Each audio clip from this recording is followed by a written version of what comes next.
What you think you know about third-party commissioning is about to be changed forever.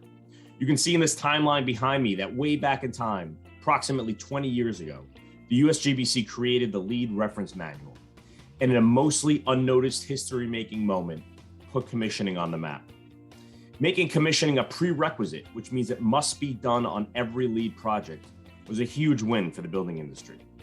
Around the same time, the term third party was born, and it was included in that manual. Why was that term born, and why is it so prominent today?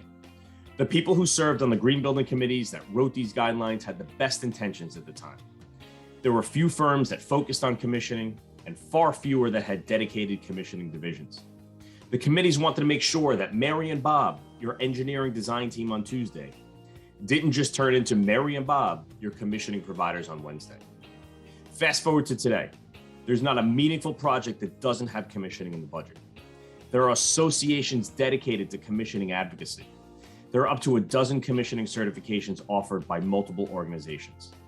Most importantly, a qualified commissioning team is expected to be comprised of specifically trained individuals with certifications, experience, and more than anything else, integrity.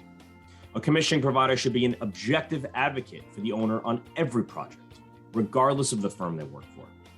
Commissioning should be their full-time job, no exceptions. Times change, as do codes, guidelines, and standards. If you're responsible for hiring a commissioning provider and your first response is still third party, you might want to ask yourself, do I trust who I'm hiring implicitly to objectively advocate for my best interest? Or do I want third party specifically because I've been trained to ask for it? If your answer is that you can't trust the integrity of your commissioning provider and engineer of record to work together and transparently keep the owner's best interest in the highest regard, I would argue that you may have bigger issues that need to be addressed.